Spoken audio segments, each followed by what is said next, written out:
You ever find yourself driving through nowhere at 2 a.m., where even the GPS seems to shrug and lose signal? That's where I was. A stretch of interstate cutting through a sea of black. No towns, no gas stations, just an endless ribbon of asphalt. I'd been on the road for hours, chasing some last-minute work gig in the next state. Fatigue crept in like a dull, nagging ache. So when I spotted the battered neon sign reading, "Vacancy Willow Creek Motel," I pulled in without a second thought. The building was a relic from the 60s. Peeling paint, flickering lights, and an air of abandonment. But the lot had cars, so I figured, how bad could it be? The lobby smelled like mildew and regret. Behind the counter stood a man whose smile didn't quite reach his eyes. "Room for the night?" he rasped. "Yeah, just one," I said, trying to ignore the feeling that I'd walked into a trap. He slid a rusty key across the counter. "Room 6. As I left, I caught him staring. Not at me, but past me, like something over my shoulder had caught his attention. When I turned, there was nothing there. The room was basic. Queen bed, buzzing TV, and a bathroom that had seen better decades.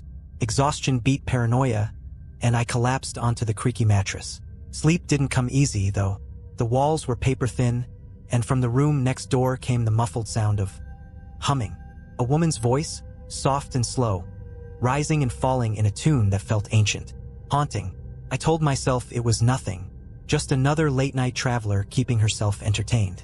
But then came the whispering. It wasn't in English, hell, I'm not even sure it was a language. Low, guttural murmurs that seemed to seep through the walls, circling the room like a predator. My skin prickled, every nerve screaming that I wasn't alone. When I finally mustered the courage to move, I grabbed my phone to call the front desk. No signal, of course. A heavy knock shattered the silence. "Who's there?"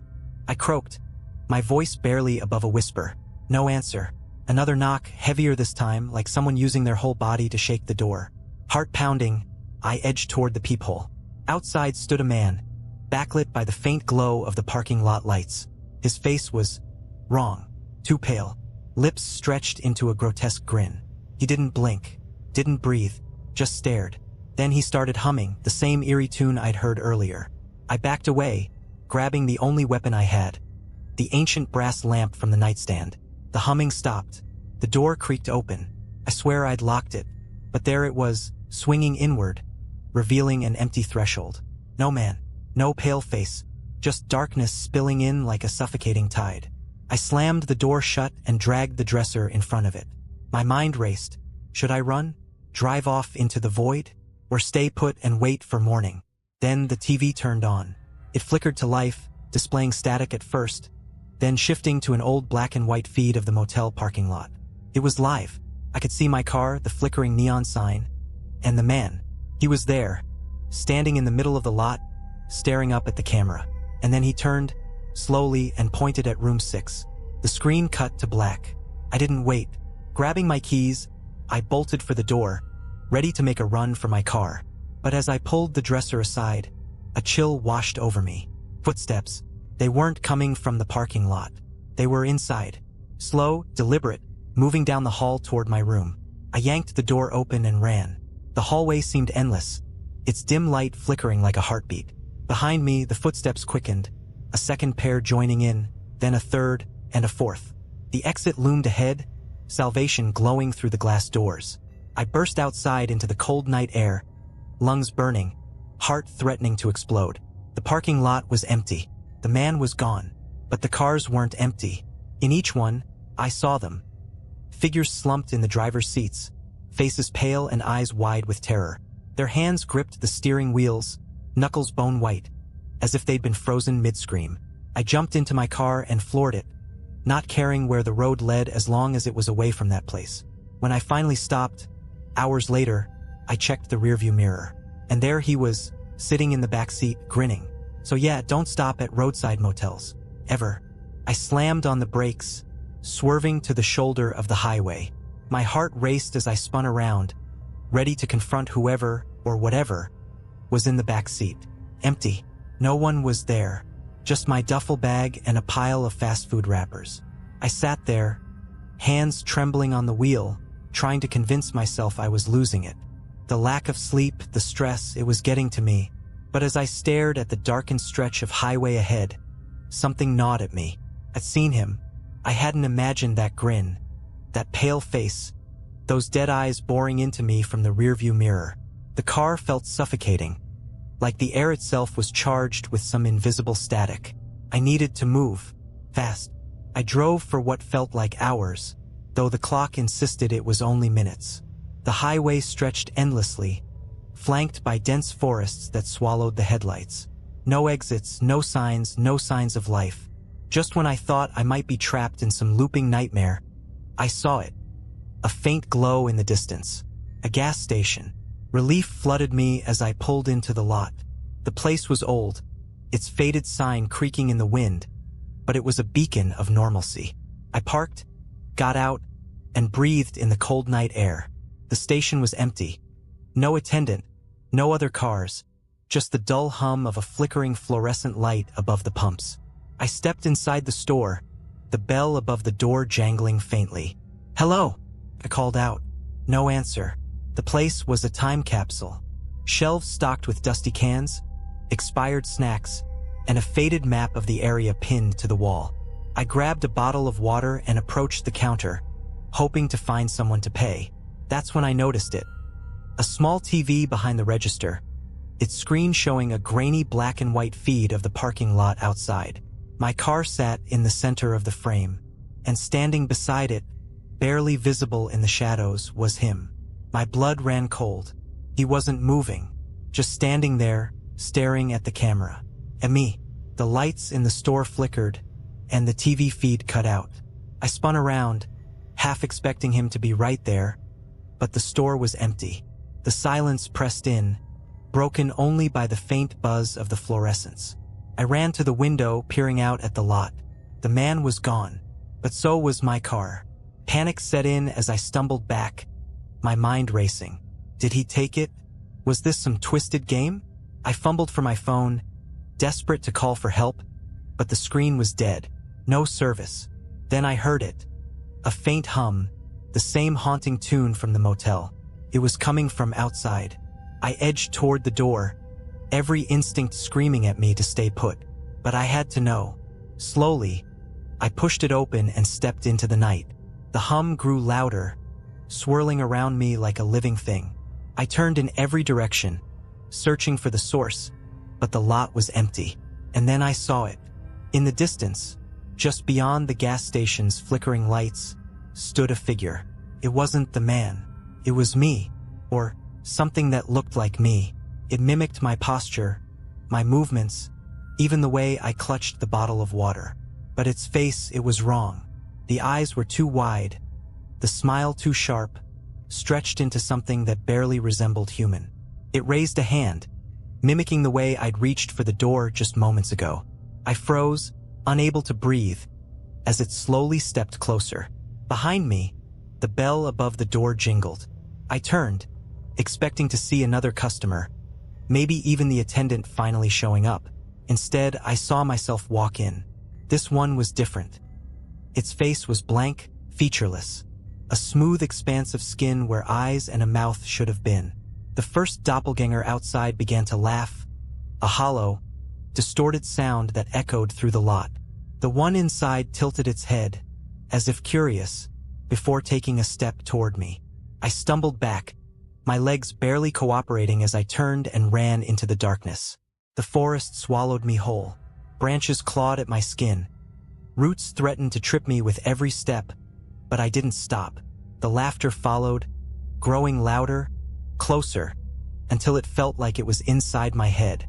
When I finally burst into a clearing, I collapsed, gasping for air. The silence was deafening, the absence of pursuit almost more terrifying than the chase itself. I looked up, and my heart sank. There, in the middle of the clearing, was the Willow Creek Motel. The neon sign buzzed faintly, casting an eerie glow over the cracked pavement. I'm still here. I don't know how long it's been, hours, days? The clocks don't work, and every attempt to leave brings me back to this cursed place. Room 6 is waiting. The door is open now, its dark interior beckoning. I can hear the humming again, growing louder. It's not coming from the motel anymore. It's coming from me. I don't know how long I sat there, staring at the open door to room 6. Every rational part of me screamed to stay away, but something deeper, something primal was drawing me in. The humming vibrated in my chest now, a sound that wasn't just audible but alive, threading itself into my bones. I stood up, legs shaking, and stepped toward the room. My body moved on autopilot, my mind screaming at it to stop.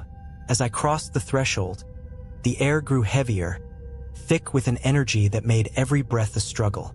The room looked the same, dingy walls, buzzing TV, threadbare carpet, but something was off. The shadows were too deep, stretching unnaturally toward the corners. The buzzing from the TV wasn't static anymore. It was whispering. The screen showed the parking lot again, but it wasn't empty. Figures shuffled in and out of the frame, their movements jerky and unnatural, like marionettes on tangled strings. I squinted, trying to make sense of the distorted shapes. Then the camera panned, and my stomach dropped. It was me. Not just one of me, there were dozens. Hundreds.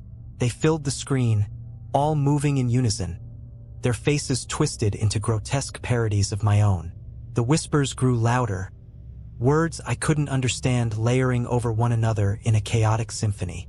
I backed away, only to stumble over something on the floor. A mirror. It was an old, tarnished thing, its frame ornate but warped, like it had been melted and reshaped. I stared at my reflection, and my reflection stared back. Then it blinked. I didn't. Before I could react, it reached out, pressing its hand against the glass. The surface rippled like water, and I felt a cold, wet sensation on my own hand. "Let me in," it said, its voice layered and wrong, like multiple people speaking at once. I scrambled back, my head spinning. The reflection didn't follow. It just stood there, watching, its grin widening until it stretched ear to ear. The room shifted around me, the walls twisting and stretching like a living thing.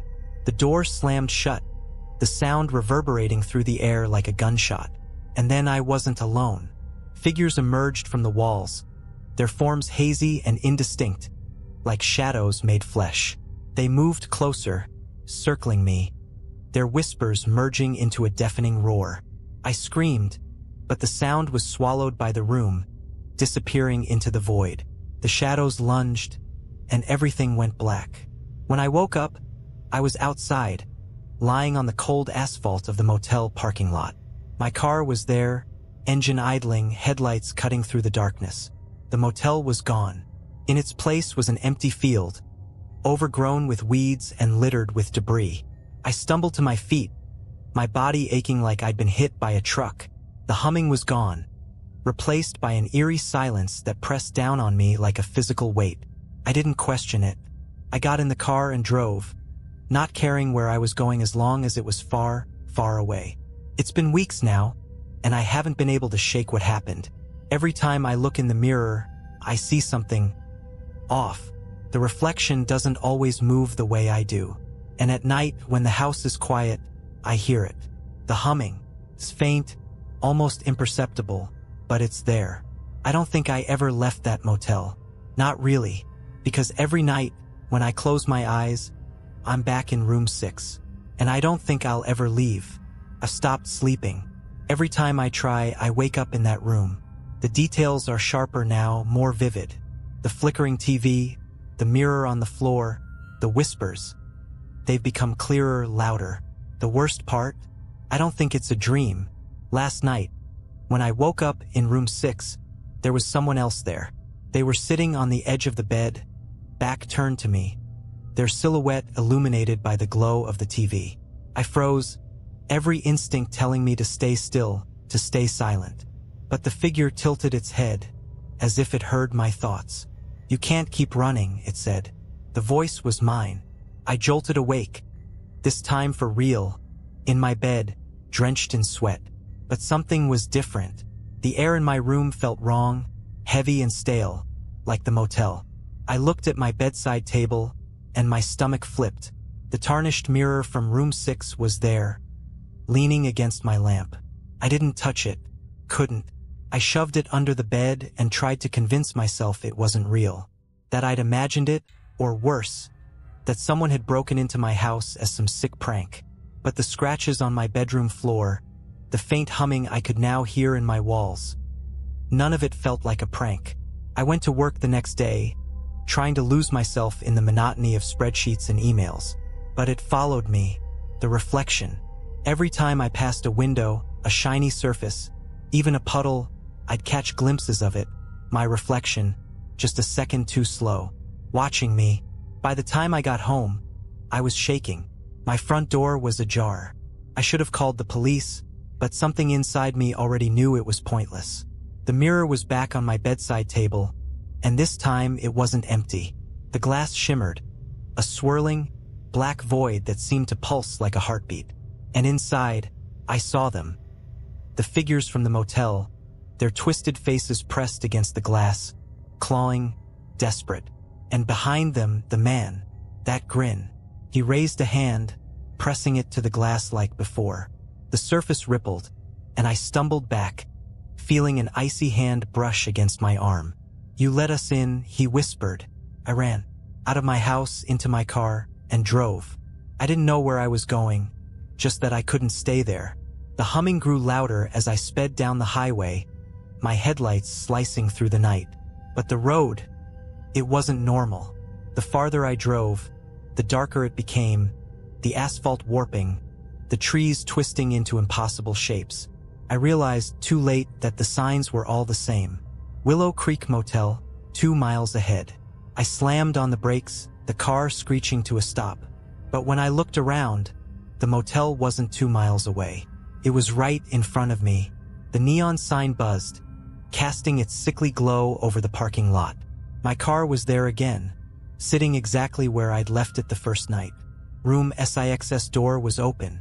I didn't want to go in, but my feet moved on their own, carrying me toward the room as the humming filled my ears, louder and louder until it drowned out my thoughts. Inside, the mirror was waiting. The figures moved closer, their distorted faces pressing against the glass. The man stepped forward, his grin impossibly wide. "This is where you belong," he said, his voice reverberating through the room. I shook my head, backing away, but my reflection stepped out of the mirror. It was me, but it wasn't. Its movements were stiff, mechanical, its eyes filled with the same void as the man's. It reached for me, its cold fingers closing around my wrist. "Let go!" I screamed, but it pulled me closer, its face inches from mine. "You can't escape," it whispered. "You're one of us now." The last thing I remember is the mirror shattering, the sound echoing through my skull as I fell into darkness. When I woke up, I was in my car, parked in front of my house. The mirror was gone and the motel. It's like it never existed. But every now and then, I catch a glimpse of it in the distance, on lonely highways in the reflection of a shop window.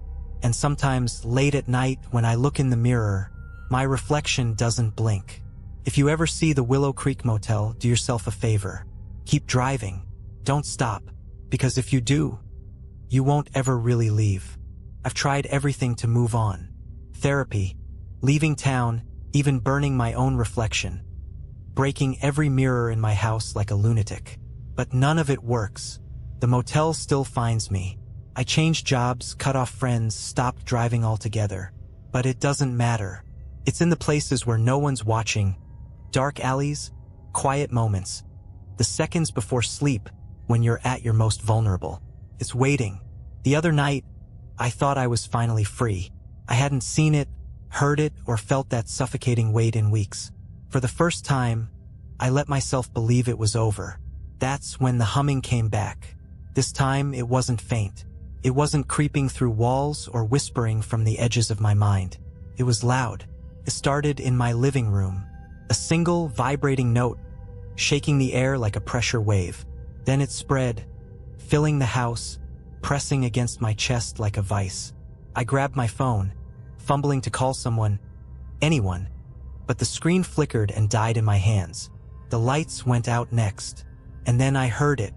Footsteps, slow, deliberate, impossibly loud against the silence. They started in the hallway, moving toward my bedroom door. I backed away, grabbing the only weapon I could find. a fireplace poker I'd kept since the first night this all began. My hands trembled as the door creaked open. There was no one there, but the humming. It was inside me now, vibrating through my skull, drowning out every rational thought.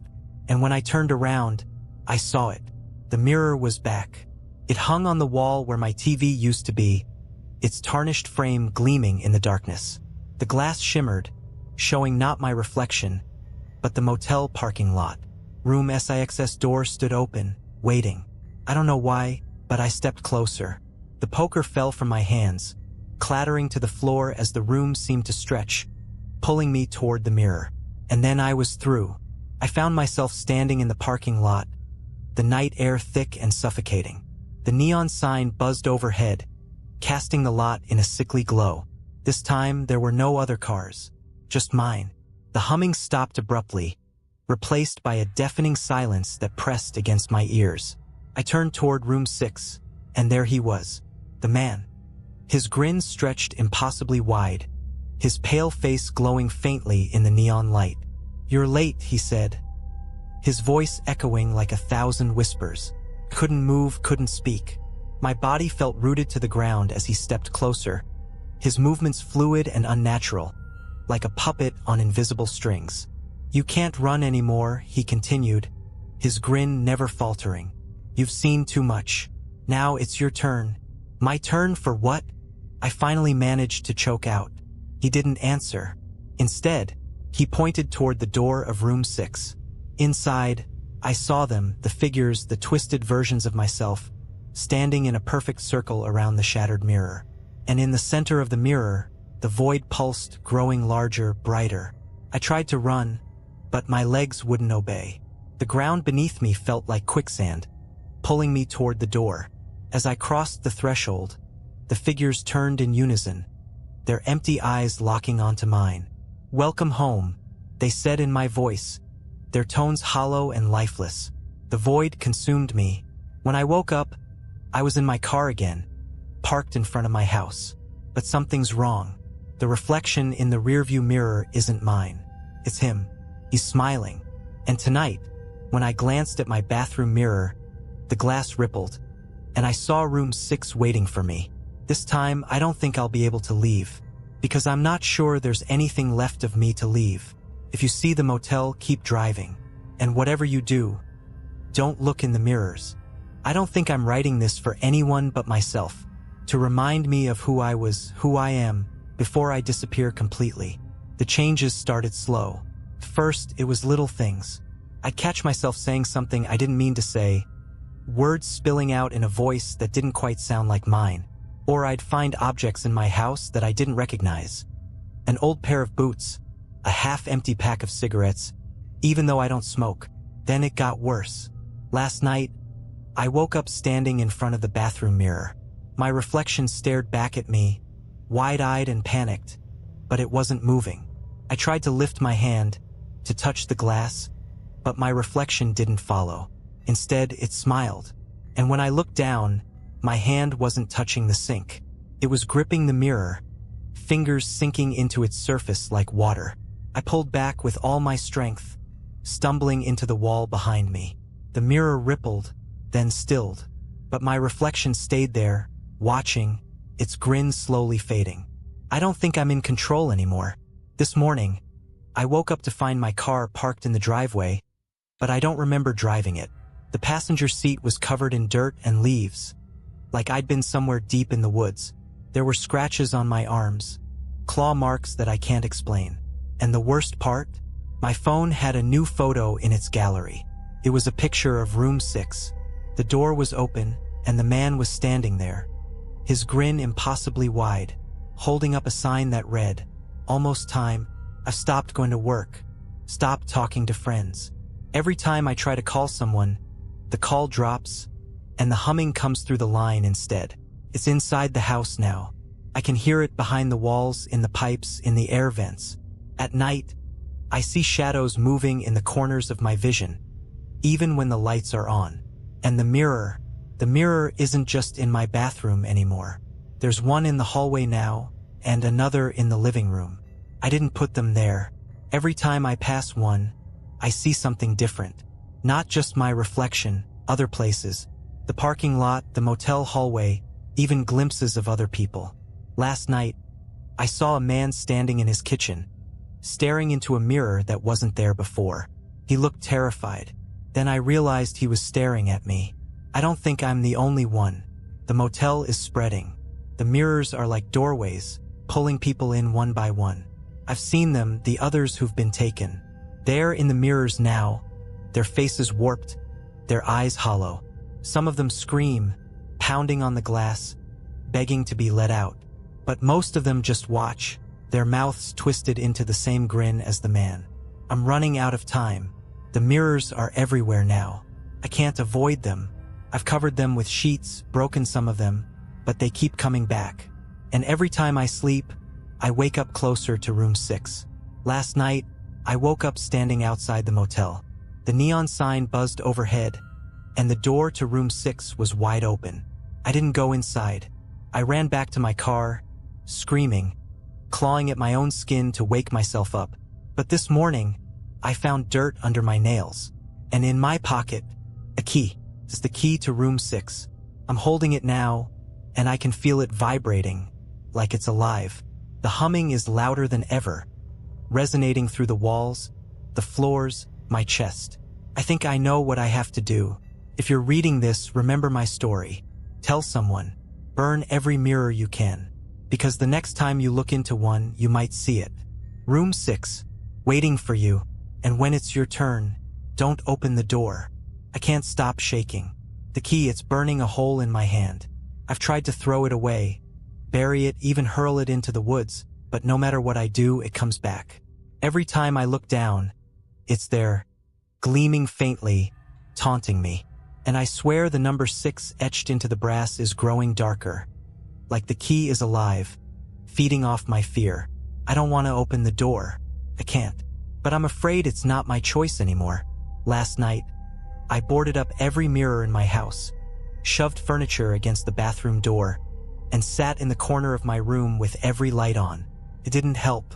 The humming started around 3 a.m., a low, thrumming vibration that grew louder and louder until it felt like the walls themselves were alive, pulsing in time with the sound. Then the lights went out. I couldn't see anything, but I felt it. The air thickening, the temperature dropping. My breath came out in short, visible puffs, and then the whispers started. They weren't coming from outside the room this time. They were coming from inside me. You can't hide forever, the voices said, overlapping and distorted, like a choir of the damned. A sudden flash of light filled the room, and for a split second, I saw them. The figures from the mirrors, standing in a circle around me, their hollow eyes staring down, their mouths moving in silent chants. And then they were gone. When the lights came back on, the key was in my hand, glowing faintly. I've realized something. This key isn't just a way into room 6. It's a way out. Not for me, for them. The figures, the man, the things trapped in the mirrors, they need someone to open the door to let them escape. And if I don't, I think they'll find another way. I've been fighting it all day, trying to hold on to what little control I have left. But the motel is everywhere now. It's in my phone's reflection, in the blacked out windows of my car, in the polished surface of a spoon. Every reflective surface shows the same thing. Room 6, waiting for me. The humming never stops anymore. It's inside my head, in my bones, vibrating with an intensity that makes it impossible to think. I don't know how much longer I can resist. The key is glowing brighter now, pulsing like a heartbeat. I can feel it pulling me, dragging me toward the inevitable. I'm scared, but I can't run anymore. This is it. If anyone finds this, know that I tried. But room 6 always wins. The last thing I'll say, if you ever see the motel, don't stop. If you ever hear the humming, run. And if you ever find a key in your pocket, don't open the door. Static, you've reached room 6. Welcome. I'm writing this from inside room 6. The door closed behind me as soon as I stepped in, sealing me in this endless, suffocating void. It's not a room anymore. The walls stretch on forever, pulsating with that same sickly glow I've seen in the mirrors. And the whispers, they never stop. They're not just in my head anymore. They're everywhere, pressing against me, pulling at me. Each one speaks in a voice I almost recognize. A neighbor, a coworker, a childhood friend. All of them are gone now. Their words lost in the swirling, chaotic noise that fills this place. I'm alone, but I'm not. The man is here, watching me from the edge of the void. He doesn't speak, doesn't move, just stands there with that terrible grin stretched across his face. The figures are here too, circling me, their hollow eyes glowing faintly in the dim light. They don't speak either, but their presence is suffocating, their shadows stretching toward me like claws. I've tried to scream, but my voice doesn't work anymore. It doesn't matter. They're not here to hurt me. They're here to replace me. Every now and then, the void shifts, showing me glimpses of the world outside. I've seen my house, my car, even my friends, what's left of them. But the reflections don't match anymore. I saw myself sitting in my living room, drinking coffee, laughing at something on the TV. But it wasn't me. It was him, the man with the grin. He's wearing my face now, walking my life, erasing me piece by piece. I think I understand now. Room 6 isn't a place. It's a doorway, a gateway to something much bigger, much darker than I could have ever imagined. The man, the figures, the whispers, they're not just trapped here. They're part of it, part of whatever this place is. And now, so am I. The whispers are louder now, almost deafening. The figures are closer, their shadows wrapping around me like chains. I can feel myself slipping away, my thoughts unraveling, my memories fading into the void. I don't know how much longer I'll last, but if anyone finds this, please burn every mirror, smash every reflection, and whatever you do, don't open the door. But it wasn't the end. Not for me. When I thought the void would swallow me whole, something shifted. The man stepped forward, his grin wider than ever, his hollow eyes locking onto mine. Behind him, the figures stood still, their shadows pulsing in rhythm with the humming. The air grew heavy, pressing down on my chest until I thought I'd suffocate. Then he spoke. "You're not done yet," he said. His voice layered, distorted, impossibly ancient. "You opened the door. Now you must keep it open." Before I could respond, the ground beneath me cracked, splitting open into a chasm of blinding light. I felt myself falling, tumbling into the abyss, my screams lost in the roar of the void. When I landed, I wasn't in the motel anymore. I was back in my car. The engine was running, the headlights slicing through the darkness of an empty highway. My hands gripped the steering wheel, trembling as I tried to make sense of what had just happened. But it wasn't over. The radio crackled to life, the static warping into that familiar, haunting hum. And then, faintly, I heard his voice. "You're part of the story now. Pass it on." I don't know how long I drove or where I was going. The highway stretched endlessly, the night pressing in from all sides. But the signs were everywhere. Reflections in puddles that showed room 6 instead of the sky. Broken mirrors littering the roadside, their shards glinting like malevolent eyes. And then there were the others. I passed them on the road, cars with headlights that flickered erratically, drivers staring straight ahead with vacant, hollow eyes. I knew they'd been to the motel too, and now, like me, they were running. But running doesn't matter. The motel finds you no matter where you go. It's not just a place. It's a parasite, feeding on fear, on despair. And now I'm part of it. If you're reading this, you've already heard the humming. Maybe you caught it in the static of your TV, or in the faint buzz of a fluorescent light. Maybe you've seen the signs, the reflections that don't quite match, the figures at the edge of your vision. If that's the case, it's too late. The door is open now, and it's waiting for you. I don't know how much longer I can fight it. The man's voice is louder now, echoing in my head, telling me to pull over, to stop, to find someone else and pass the curse on. But I won't. Not yet. Because I know what happens when you open the door. And I wouldn't wish that on anyone. So if you see the Willow Creek Motel, keep driving. And whatever you do, don't look in the mirrors. I don't know how I got back to my house. One moment, I was on that endless highway. The neon glow of the motel burned into the horizon. The next, I was here, in my driveway, staring at the reflection of my face in the car's window. Only it wasn't my face. It smiled before I did, teeth too sharp, eyes too hollow. When I blinked, the reflection blinked late, just a beat behind me, enough to make my stomach twist. I stumbled out of the car, leaving the engine running, and bolted for the front door.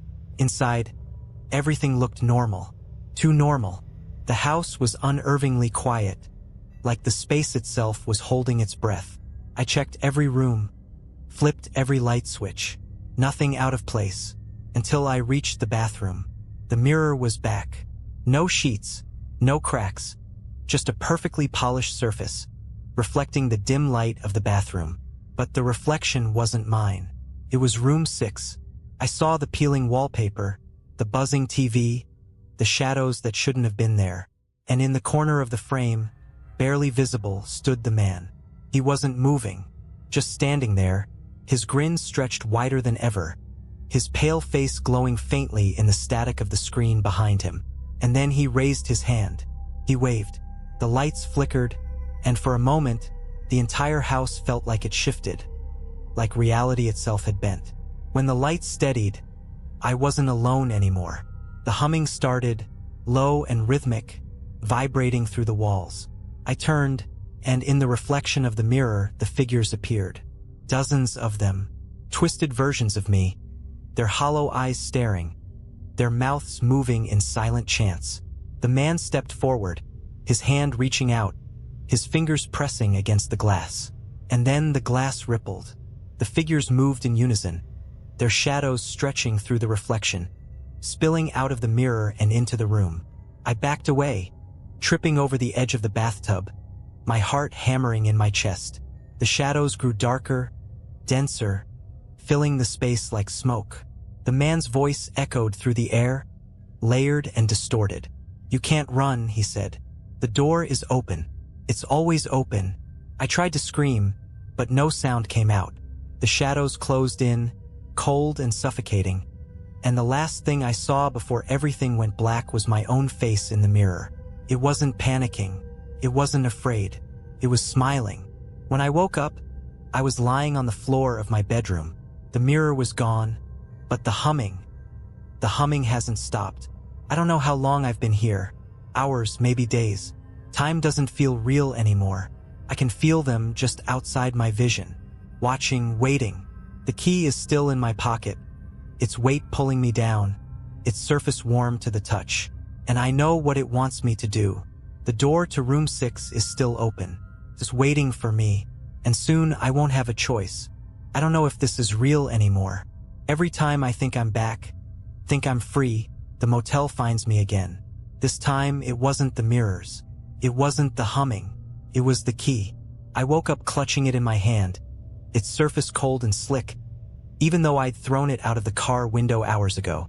The number 6 was glowing faintly, pulsing like a heartbeat, and I could hear it now, not just in my head, but outside, in the real world.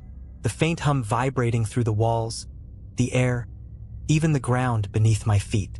When I looked out the window, the motel was there. It didn't matter that I was hundreds of miles away. It didn't matter that I'd left the highway, that I'd smashed every mirror in my house. The Willow Creek Motel stood in the middle of my suburban street, its neon sign flickering in the night. My neighbors' houses were gone. My car gone. Everything was replaced by that sickly glow, that buzzing neon. And room 6, its door was open. I tried to fight it. I grabbed my phone, dialing the police, but the call wouldn't go through. The screen flickered, and for a brief moment, I saw the man grinning at me through the camera. The humming grew louder, pressing against my chest like a weight. I stumbled back, my knees hitting the floor as the key burned in my hand. I could feel it pulling me, dragging me toward the door, toward that cursed room.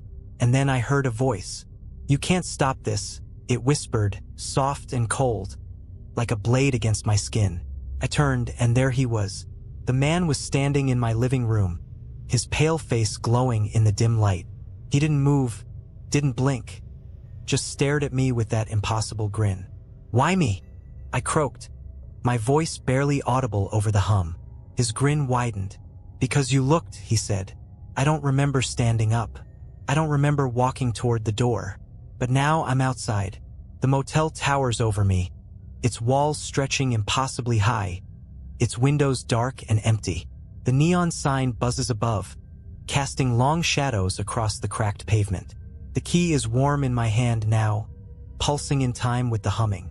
Room 6 is waiting, and I'm about to open the door. I stepped inside room 6. The door didn't creak. It didn't slam. It simply shut, sealing me inside with a soundless finality. The room wasn't a room anymore. It was endless.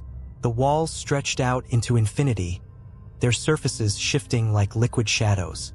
The air was thick, heavy, and alive with that cursed hum, vibrating through my chest, my skull, my very thoughts.